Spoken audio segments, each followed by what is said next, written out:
নমস্কার, আমি তৃষা। আমার আরও একটি ভিডিওতে আপনাদের স্বাগত। আগের ভিডিওতে আমরা দেখেছি কলকাতা থেকে পুরী আসার পর্বটি।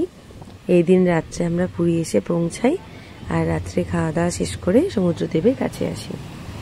ভীষণ সুন্দর লাগছিল, অবর্ণনীয় শোভা আর যাত্রাপথের যা কষ্ট সব দূরীভূত হয়ে যাচ্ছিল এই সমুদ্রদেবের কাছে এসে। আর এই যে রাত্রে সুন্দর আলোকসজ্জা, দারুণ লাগে পুরো বিচ ধরে। এই যে মেরিন ড্রাইভ বিচ, তার একটি দৃশ্য। ভগবান বিষ্ণুর 4 ধামের মধ্যে উত্তরাখণ্ডের বদ্রীনাথ ধাম প্রভুর প্রথম ধাম, যেটা সত্যযুগের ধাম হিসেবে পরিচিত। দক্ষিণে অবস্থিত তামিলনাড়ুর রামেশ্বরম ধাম, যেটি দ্বিতীয় ধাম এবং যেটি ত্রেতা যুগের ধাম হিসেবে পরিচিত। পশ্চিমে অবস্থিত গুজরাটের দ্বারকা ধাম, যেটি প্রভুর তৃতীয় ধাম হিসেবে পরিচিত, এবং চতুর্থ ধাম হিসেবে উড়িষ্যার পুরী ধাম। প্রভু প্রত্যহ এই 4 ধামে পুরী ধামে প্রসাদ পেতে আসেন। জয় জগন্নাথ, জয় প্রভু। স্বর্গদ্বার সি বিচ থেকে শ্রী মন্দির পর্যন্ত যেতে আমরা টোটো নিয়েছিলাম। এই টোটোটা আমাদের থেকে 100 টাকা চার্জ করেছিল।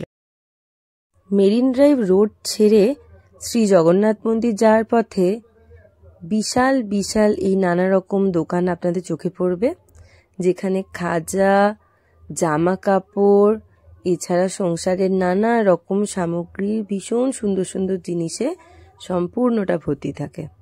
এইগুলো দেখতে দেখতে আমরা জগন্নাথ মন্দিরের উদ্দেশ্যে রওনা হলাম। জগন্নাথ স্বামী নয়নপথগামী ভব তুমি। ওই যে মন্দিরের চূড়া দেখা যাচ্ছে, আমরা এসে পড়েছি পুজো দিতে। আমাদের সামনেই শ্রীমন্দির, আর কিছুক্ষণের মধ্যেই আমরা প্রভুর দর্শন পাব। জয় জগন্নাথ। এই যে পুজো দেয়া হয়ে গিয়েছে, তাই চোখে মুখে একটা আলাদাই প্রশান্তি। খুব ভালো দর্শন হয়েছিল এবারে আমাদের। এটি শ্রীমন্দিরের বাইরের দর্শন। জানেন, জগন্নাথ দেবের শ্রীমন্দিরকে ঘিরে এই যে বড় প্রাচীরটি রয়েছে, এই প্রাচীরেরও একটি নির্দিষ্ট নাম রয়েছে। নামটি হলো মেঘনাদ প্রাচীর। শ্রী জগন্নাথ দেবের 4টি দুয়ারের মধ্যে এই দুয়ারটা দিয়ে আমরা এক্ষুনি জগন্নাথ দর্শনে গিয়েছিলাম। এটা হলো জগন্নাথ দেবের দক্ষিণ দুয়ার। এছাড়াও জগন্নাথ দেবের মূল যে দুয়ার, সিংহ দুয়ার, হস্তির দুয়ার এবং ব্যাঘ্র দুয়ার, 4টে দরজার আলাদা আলাদা মাহাত্ম্য আছে। আমরা এই যে দুয়ার, এই দুয়ার দিয়ে গিয়ে জগন্নাথ দেবকে দর্শন করেছি। জয় জগন্নাথ। আমি আমার বিয়ের পর 2023-এ পুজো দিতে আসি, তখন এগুলো সৌন্দর্যায়নের কাজ চলছিল মন্দিরের চারপাশে।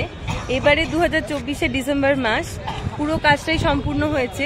ভীষণ সুন্দর করে কাজ করা হয়েছে, চারিদিকে সৌন্দর্যায়ন হয়েছে। তাছাড়াও এই যে এখানে শৌচালয় তৈরি করা হয়েছে, স্ত্রী পুরুষ এছাড়া সেবায়িতদের আলাদা শৌচালয়। তাছাড়াও ভীষণ পরিষ্কার পরিচ্ছন্ন, সমস্তটা ব্যবস্থাপনা খুবই সুন্দর করে তৈরি করা হয়েছে। রাস্তা সুন্দর করে বাঁধিয়ে দেওয়া হয়েছে। ওই যে দেখা যাচ্ছে জগন্নাথ দেবের রন্ধনশালা, জগন্নাথ দেব বা মা বিমলার রন্ধনশালা। জগন্নাথ দেব নারায়ণেরই একটা রূপ হচ্ছেন জগন্নাথ দেব। নারায়ণের যে 4 ধাম, সেই ধামের মধ্যে একটা ধাম হচ্ছে পুরী ধাম। সেই পুরী ধামের মাহাত্ম্যই হচ্ছে প্রভু নারায়ণ এখানে প্রত্যেক দিন প্রসাদ পেতে আসেন। এই সেই রন্ধনশালা, যেখানে মা বিমলার ভোগ, মা বিমলা কর্তৃক প্রভুর জন্য ভোগ রন্ধন হয়, সেটা ভক্তরা মহাপ্রসাদ হিসেবে পেয়ে থাকে কলিযুগে। এরকম দয়াল ঠাকুর আর হবে না, জগন্নাথ দেবের মতো দয়াল ঠাকুর সত্যিই আর পাওয়া যাবে না। এই যে রন্ধনশালাটা দেখা যাচ্ছে, আনন্দবাজার। মন্দিরের ভিতর দিয়ে গিয়ে আনন্দবাজার দর্শন করা যায়, কিন্তু যেহেতু মন্দিরের ভেতরে ফোন নিয়ে যাওয়া নট অ্যালাউড, ফোন নিয়ে যাওয়া যায় না, ফোন ক্যামেরা কিছুই নিয়ে যাওয়া যায় না, তাই আমরা দেখতে পাই না। বদ্রীনাথ, দ্বারকা, রামেশ্বরম এবং এই জগন্নাথ ধাম, সব থেকে মানে দয়াল ঠাকুর যদি কেউ হয়ে থাকে এবং খুব সহজেই দর্শন দেন, একবার জগন্নাথ বলে ডাকলে মানে নিরলসভাবে তিনি সর্বদা দর্শন দিয়ে যাচ্ছেন। হ্যাঁ, মানে একদমই মন্দির খুব কম সময়ের জন্য বন্ধ থাকে। আমরা যেই সময় গেলাম প্রভুকে ভোগ দেওয়া হচ্ছিল, ভোগটা দেওয়া শেষ হতেই আবার উনি দর্শন দিতে শুরু করলেন, সবার মনোকামনা শুনতে শুরু করলেন।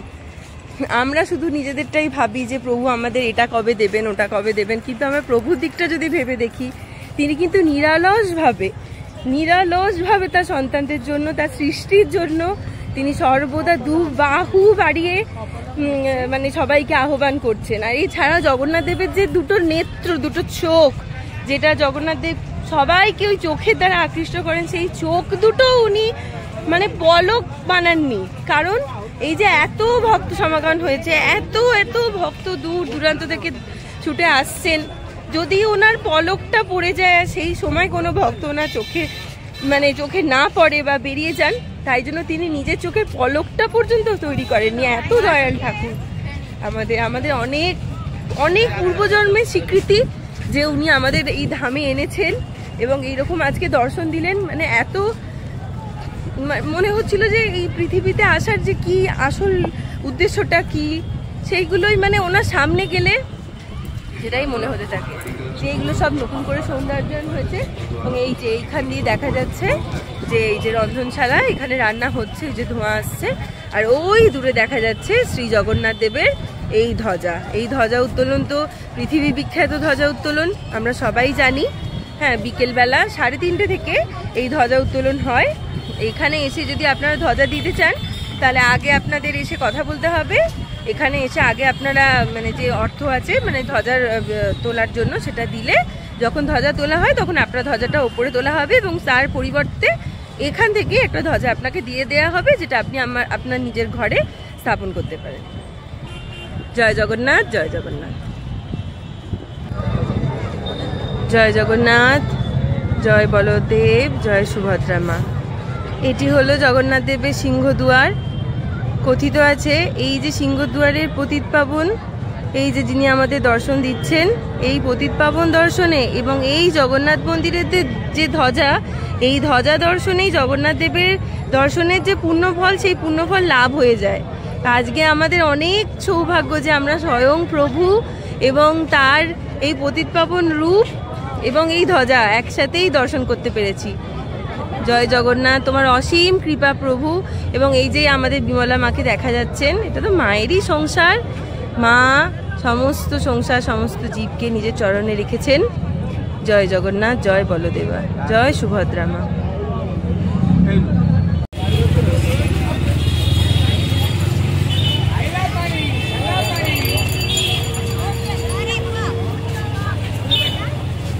জগন্নাথ দেবের রাজপথ, এখানেই রথযাত্রা অনুষ্ঠিত হয়। ঠিক এই জায়গাটায় জগন্নাথ দেবের রথ তৈরি হয়, আর এই রাস্তা ধরে সোজা গুন্ডিচা মন্দিরের উদ্দেশ্যে জগন্নাথ দেব রথযাত্রা করেন। এমন দয়াল ঠাকুর নিজের রত্নবেদী থেকে নেবে, দেখা যায় যে সে মাসির বাড়ি যাচ্ছে। মাসির বাড়ি যাচ্ছে না, অ্যাকচুয়ালি আসলে ভক্তদের জন্য তিনি পথে নেমে আসেন। ভক্তের ভগবান শ্রীকৃষ্ণ, তারই এক রূপ জগন্নাথ। এই যে এটা হলো জগন্নাথ দেবের স্নান বেদী। এই যে দেখা যাচ্ছে এখানে স্নান যাত্রায় প্রভুকে স্নান বেদীতে আনা হয়। জয় জগন্নাথ। পুজো দেওয়া শেষ করে এবার আমরা হোটেলের উদ্দেশ্যে রওনা দিলাম।